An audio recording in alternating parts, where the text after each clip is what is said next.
Hey everyone, how's it going? Or Knight95 here, and in this video I'm going to be talking about what Microsoft revealed at their E3 press conference this year and, just give my thoughts on everything. So yeah, Microsoft's E3 press conference. When the Xbox One was revealed earlier this year, lots of people were complaining that, the entire presentation was just sports, TV, Call of Duty, and just like lots of other social media stuff that we really didn't want to see for this new game console. It's a game console. We want to see the games that we'll be able to play, and that will give us a reason to buy this new game console. So we were just hoping that, they're just waiting for E3 to show off all their games, and that is exactly what they did. I have to admit, it was a pretty good conference after the Xbox One reveal. So they started off right off the bat by showing Metal Gear Solid 5, The Phantom Pain, and it looks really good. I think they revealed that this game was coming out previously and showed a little bit of it before. But this time they were able to show off a lot more, and they show off that there's gonna be new ways to like use stealth and be sneaky. For example, at one point in the trailer they showed off Snake is he's on a horse and he's riding across this camp of some sort, and he hangs on to the side of the horse so he wouldn't be spotted by the people who are patrolling the camp. If they just see the horse, they just see a random horse just galloping in the middle of nowhere. I don't know if that would, in real life, that would get someone curious as to why this horse is galloping in the middle of nowhere, but but anyway, they also showed that there's going to be weather changes. So for example, there's going to be sandstorms, rain, and all that kind of stuff. And also a transition between day and night, so that's pretty cool. And so it's looking to be like a really good game. I have to admit that I've never played a Metal Gear Solid game before. Well, that's kind of not true. I did play the Metal Gear Solid 3D demo for the 3DS, but that's really only it. So that kind of doesn't count. And I did see Metal Gear Solid 4 because my dad had rented it, and he played through the entire game, and I watched him throughout almost the entire game. But other than that, I really haven't had any exposure to the Metal Gear Solid series at all. Besides Snake being in Smash Bros. That's what really introduced me to the series. But I think I might get into the Metal Gear Solid series now. With this new game coming out, it has me really interested, and I would really like to get into it sometime down the line. So after Metal Gear Solid 5, they talked a little bit about the Xbox 360. They took the time to show off what's coming out for that, and they show off three specific games coming out. One is this multiplayer game called World of Tanks. I have never heard about it previously, but apparently it's this free-to-play PC game.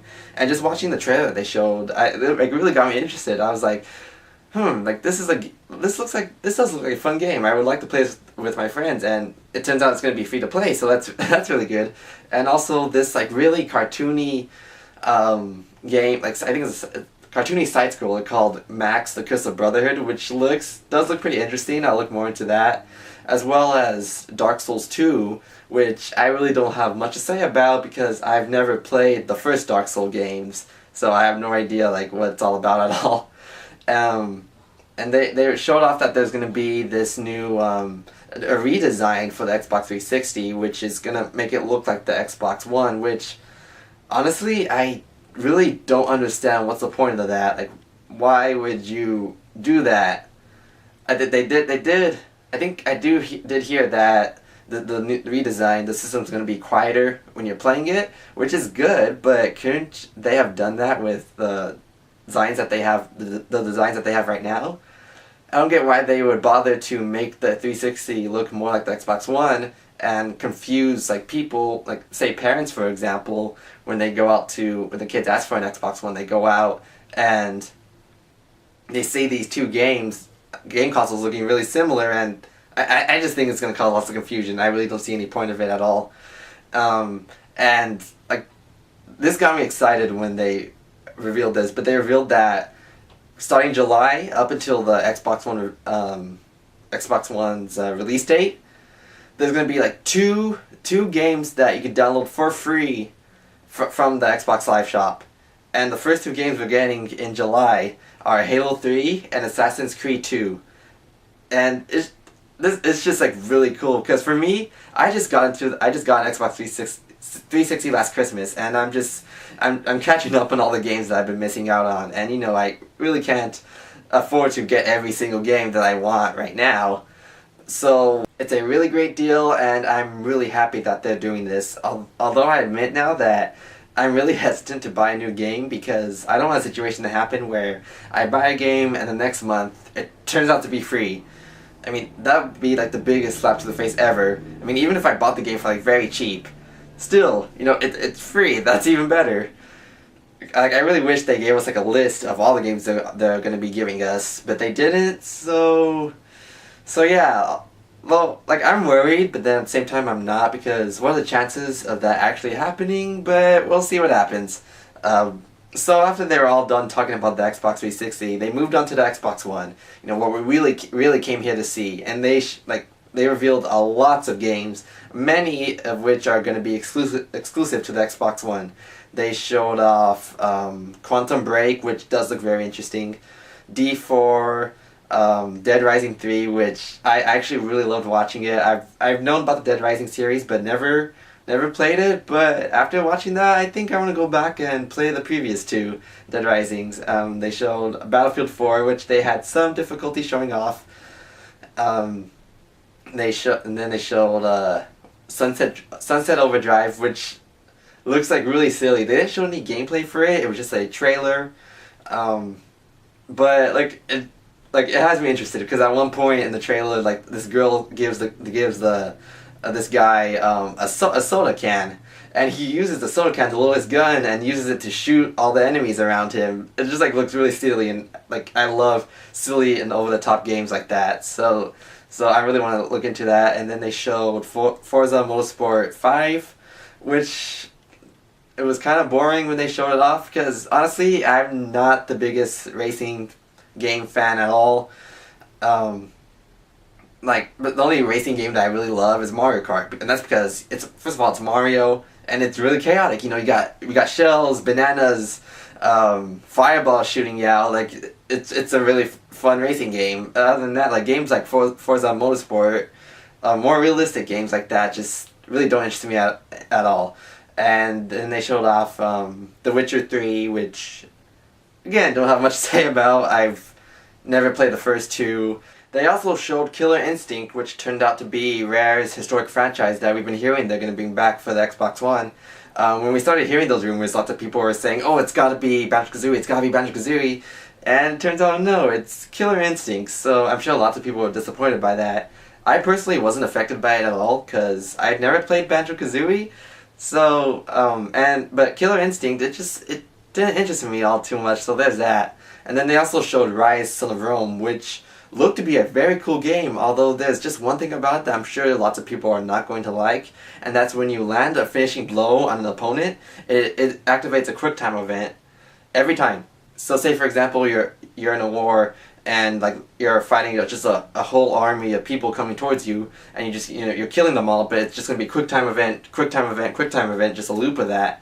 So I'm sure after a while it's going to get very annoying. I don't know if I would like that personally, if I were to play it, but like I said, I'm sure after a while it would get annoying. They showed a game called Project Sparked, where it's a game where you can pretty much create your own world, your own adventure, your own characters. It looked to be very cool, and I think it'd be really interesting to see what people can make up with it with enough creativity. And then they showed a new Halo game, when I was watching it, the trailer that they showed, I'm like, is this Halo 5? Because I honestly think that it had to be Halo 5, but they didn't say it was 5. The title was just called Halo. So I really don't know what this new game is going to be all about, but we'll see as more news comes out. And then they showed a game called What Lies Below, and I think the last game that they showed was a game called Titanfall, which looks to be very awesome. You're in control these giant robots, and you're just blowing everything up. It looks to be very cool. So that's pretty much all the games they showed off for the Xbox One, but it's a lot. And then they talked about a little bit more about just features with the Xbox One. For example, it's partnering up with Twitch, so you could live stream your games, and your Xbox Live, your current Gold account, if you have an Xbox 360, it'll be able to transfer it to the Xbox One. So that's good. And also there's no limit to how many friends you could have, which is another good thing. And they also showed off the price for the Xbox One, which is $499.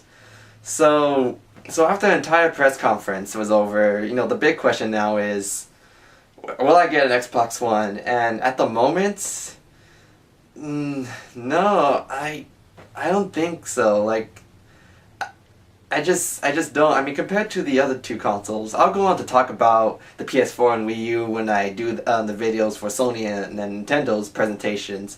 But compared to them, the Xbox One just doesn't interest me that much at all. The games that it has that do interest me were Titanfall, Sunset Overdrive, and Dead Rising 3.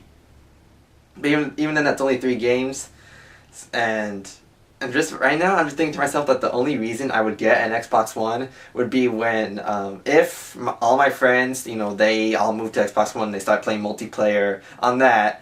So I really only get it in that situation. That's pretty much why I got the Xbox 360, and I have been very enjoying the Xbox 360 ever since I got it. But for the Xbox One, even then, I'm not sure if that'll be worth it, because I don't want to deal. I just don't want to deal with the fact that it has to do the online thing every 24 hours. Even though I do have online at my home, I won't have a problem doing that. But it just, like, say for example that the power goes out in the neighborhood, which has happened in my neighborhood before. I'm sure it happens all the time. It happened to at least once in every neighborhood. I won't be able to play my system, and also the fact that the Kinect, it's always connected. I mean, you can turn it off, but still. It just doesn't interest me. Just put it simply, and I will continue to look into like Sunset Overdrive, Titanfall, and what was that? Dead Rising 3. But for now, I think for this generation, I'm gonna go with the Wii U and PS4. And like I said, I'll talk about those when I get to those videos. So thank you for watching this video. Let me know in the comments below if you're gonna buy an Xbox One, and if you are, like, what games you're gonna be getting. Or if you're not gonna buy the Xbox One, feel free to tell me your reasons for not buying the Xbox One and which system you're gonna go for this generation. So again, thank you all for watching. I'll see you guys in the next video.